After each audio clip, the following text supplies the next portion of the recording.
Hey there, friends.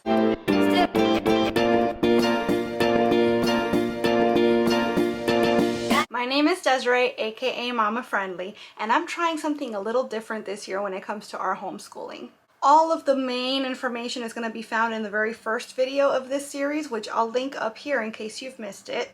But the Cliff's Notes version is that I've been homeschooling my son his entire life. He's 9 years old and on the autism spectrum. He has nonverbal autism along with a few other medical diagnoses. My son also has a complete and absolute undying love for all things Disney, much like his mama. So this year I thought it would be fun to give our unit studies a little bit of a Disney twist. So every 2 weeks this year we're going to start a new unit study based on a Disney ride, movie, character, etc. We're going to be doing our academic work around that theme, but also at least one cooking activity and at least one art activity. So in these videos, I want to show you guys some of the things that we do to fit the theme, and I have a Pinterest board pertaining to each of the themes. And so along with every single one of these videos, there's going to be a link in the description box to that particular theme's Pinterest board.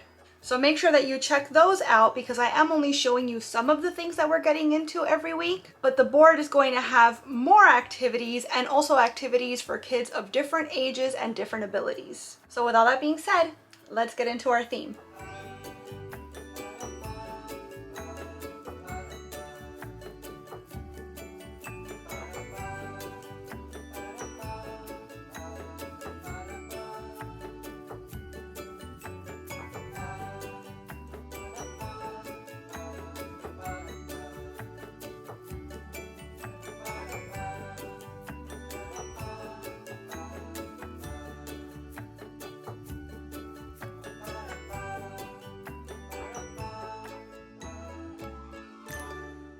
Considering the theme, I'm sure you can imagine what we're making for our recipe this week. But of course, we're putting a whole food, gluten-free, dairy-free spin on it. So we're going to start with our meatballs. And for this recipe, you need 2 pounds of ground pork, 1 pound of ground beef, 2 tablespoons of Italian seasoning, an egg, a tablespoon of parsley, 2 teaspoons of salt, and 1 teaspoon of ground black pepper. That's just for the meatball, so we're going to focus on that first. We're going to preheat our oven to 400 degrees and line a sheet pan with parchment paper so that the meatballs don't stick. And as you can see in this big bowl, I'm mixing all of the ingredients that we just talked about. Everything's going to come together. You want to mash everything so that it's one consistent mixture. And this is where we're going to get our meatballs from. As you can see, my son kind of supervised and helped me put the ingredients in the bowl. But when it came time to mix, that was all mama. From a sensory perspective, that was just way too much for my kiddo to want to attempt.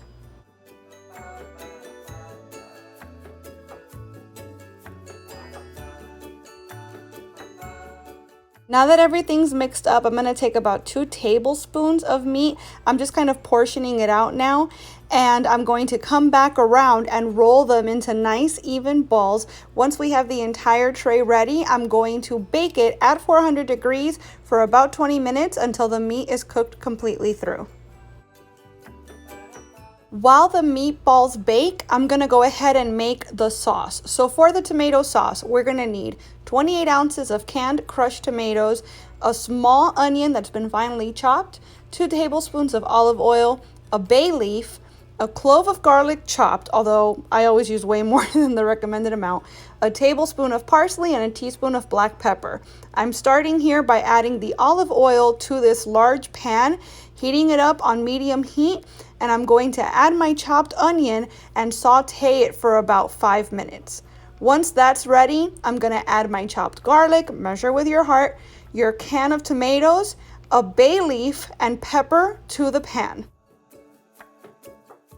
I've added my parsley in as well. I'm going to mix everything together now, and I'm just going to let this sauce simmer on low while the meatballs finish baking. Once your meatballs come out of the oven, they're ready to serve. You can just put them on pasta and put the sauce on top. I decided to put the meatballs in the sauce so that I could put everything kind of together and let the meatballs absorb that tomatoey flavor. And I'm going to make this pasta that I found at Whole Foods, which is almond flour based. It's completely gluten and dairy free, really delicious, and it's made really quickly because it's like basically a fresh pasta consistency. This was delicious.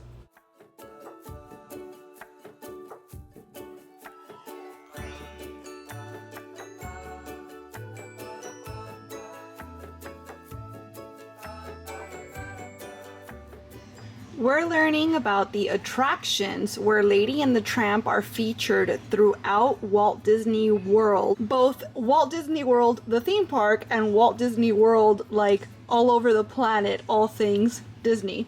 So as you can see here, we are looking at a statue of Lady and the Tramp, and this is Tony's restaurant in the Magic Kingdom. And this restaurant is themed to Lady and the Tramp. They actually have their paw prints in the cement outside, which I think is a really cute touch. You can see there's a photo back here of them as well. This video is going to be linked down below in a playlist where you're going to see all of the videos I'm featuring with the attractions. But even though there's no rides that are Lady and the Tramp themed, you're going to see that their presence is very much felt all over the Walt Disney World Resort. So the next place you can expect to find Lady and the Tramp in the Walt Disney World Resort area is actually at the Pop Century Resort. So in the 50s area, which is the bit we've just seen, they have statues, giant statues of Lady and the Tramp outside the 50s resort buildings. This is a complete tour of Pop Century, so you can see all of the icons and all of the cool decorations everywhere. This is actually one of our favorite places to stay when we stay on property. So again, this video is going to be linked down below so that you can check it out in its entirety if you so desire. And then the last bit of Lady and the Tramp influence that I was able to find at Walt Disney World are these topiaries that you see every year at the Flower and Garden Festival in Epcot.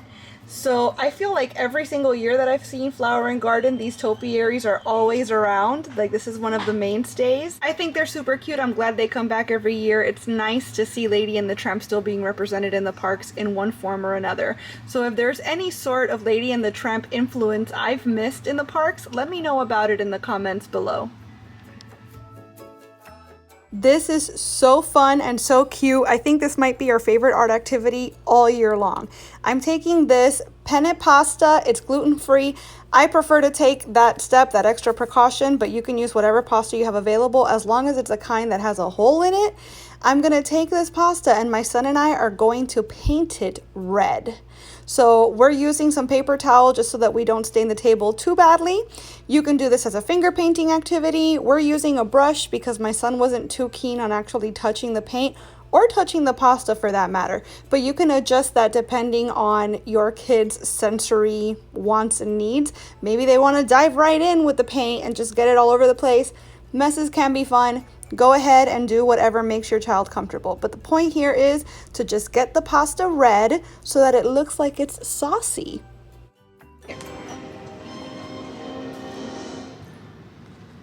Wow. Okay, now you gotta hold it here and it goes boop.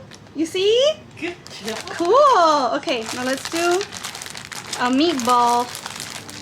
Meatball, please. We let our pasta dry overnight, and the very next day we brought it out along with a string that we threaded with a very thick needle. Definitely the needle needs to be bigger than the thread. And we also have these brown pom-poms. So what we're doing is we're threading a red pasta shape and a brown pom-pom. We're making spaghetti and meatball necklaces. My son loved this way more than I expected him to, and he was so good at it. I think he might be better at sewing than me for sure.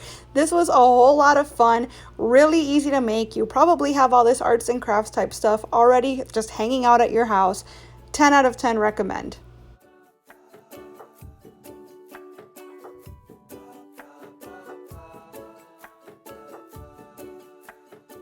Alright friends, that's going to do it for our Lady and the Tramp homeschool theme. As you can imagine, the recipe was absolutely delicious. I'm really impressed with how yummy those noodles were. I know I had nothing to do with making the noodles, but just so you know, if you're gluten-free or paleo, highly recommend that brand. They were really good. And as far as our art activity, I'm really surprised just how much fun my son had with this. And he's really good at sewing. He might be better at sewing than I am. He really enjoyed this activity, so much so that after we finished making this necklace, he decided to make another one for his daddy. So this was really cool because we did the painting, so it was like a sensory thing, and then the pom-poms are another sensory thing, but then while we were actually putting it together, he had to work on the fine motor of holding the needle, holding the pasta or the pom-pom, and threading it through. We had to work on pattern recognition to determine what was going to come next. So there's all sorts of objectives that were targeted with this one activity, and bonus is he really loved it and he really enjoyed it. So this probably has been my favorite activity that we've done so far. Might be his too, actually. Remember to check the description box of this video for the Pinterest board so that you can see all the other activities that we didn't get to try. And as you know, whenever we finish with a theme, I still continue to look for activities, recipes, worksheets, etc. that fit the theme. So if I find anything new, I'm going to continue to add it to the board, and I try my best to always add things that are suitable for kiddos of all ages and all abilities. If you decide to do any of these activities with your kiddos, I would love for you to come back and let me know how you like them, or you could even do a photo or video on Instagram and tag me so I can see it and maybe even share it. I want to thank you all so much for watching this video. I really hope that you enjoyed it, and if you did, I hope you'll please give it a big thumbs up. I'd also love it if you would subscribe and click that notification bell because I post at least 3 times a week and I wouldn't want you to miss a minute. Thanks so much again for watching. Bye!